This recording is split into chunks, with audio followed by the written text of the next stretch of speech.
everyone, and welcome back to our channel. Today we have a very important topic to discuss.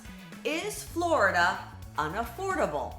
It's no secret that Florida has been attracting a lot of attention in recent years, but with the surge in popularity comes a growing concern about its affordability.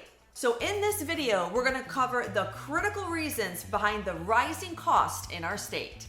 So the first thing we're going to discuss with Florida's affordability issues are the skyrocketing home insurance challenges.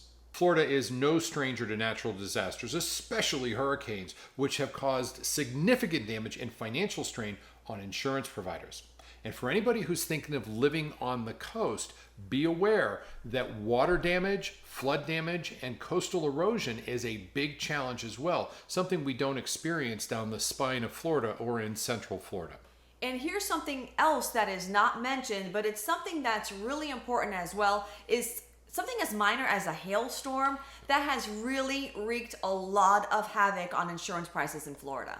There are unscrupulous roofing companies out there who go knocking on every door once there's a hailstorm and say, we can get a new roof for you. Sure, they can do that, but you do have to file a claim against your insurance company, and that ends up costing everyone throughout the state in the long run.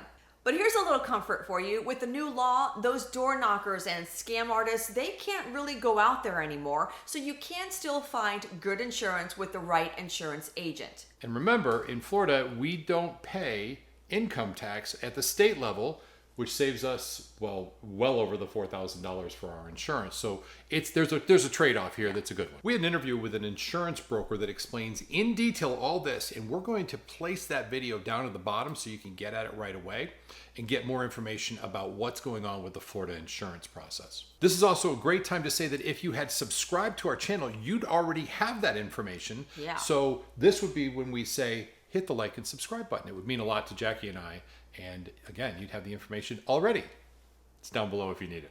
Another hit can come from those darn homeowners association fees. Now, granted, they do provide a good service, right? They help to maintain the neighborhood, but some of those HOAs are increasing their fees, and that does put an additional strain on your financial outlook. It's important to know that back in 2008, 9, and 10, the homeowners associations were very insolvent. There were a lot of foreclosed properties, and they were having to maintain all the community amenities, but did not have this financial support of a full community contribution. So as you would expect, they had to raise their cost for the paying homeowners, and we all did our part. But a few years later, communities are full of great people, but many HOAs did not adjust their cost, even though they had more income than needed coming in.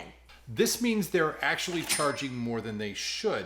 Now, remember, this is our opinion, and what we do in every circumstance is we dive into the homeowners association, the solvency of them, what's their budget, how much do they have in excess, and we're going to suggest you do the same thing whenever you're looking for a property in Florida, just to make sure you're covered.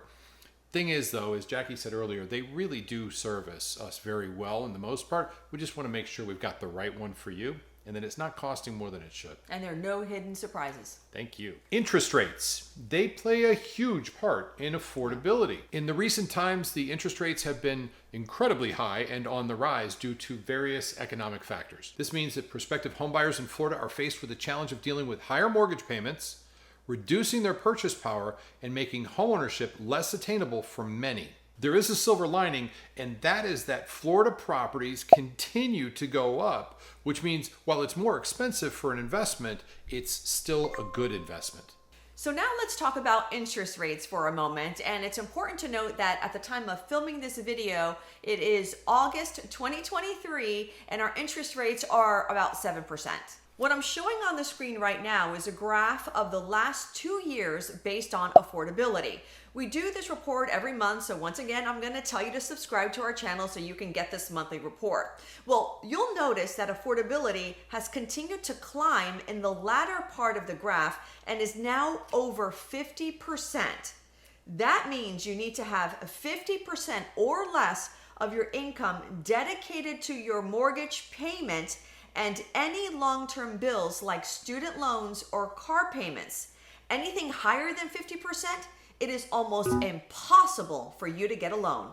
It is important to note that we use the average household income of $100,000, so you'll have to do the math on your own, but if you need any help figuring it out, just let us know. He's your numbers guy.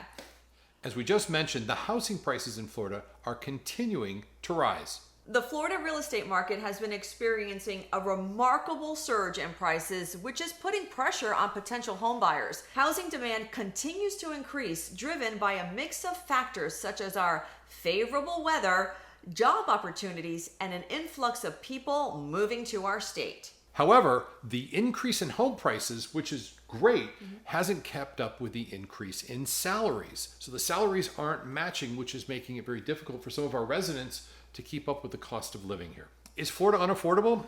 It's really a personal question you have to ask. Jacquie and I are actively looking for another home, and we know what we're going into with what the cost will be. We also think that there's going to be some changes in here. You and I have spoken about the fact that we believe that the interest rates are going to be dropped in the next 7 to 8 months. Yes. So of course we're going to refi. We'll refinance. Just buy a little higher and refinance later. It's not a big deal for us. And this is a long-term purchase. We're going to be here forever. We love Florida. We love the beaches, the constant summer, all the outdoor activities we love that keep us healthy and young. And this is a long-term strategy for our health and our well-being. Okay, so we hope that helped answer that burning question on whether or not Florida is unaffordable Did we answer or it? affordable. Well, you decide. Let us know if we answered that question for you. We'll see you next time. Have a good day. Bye.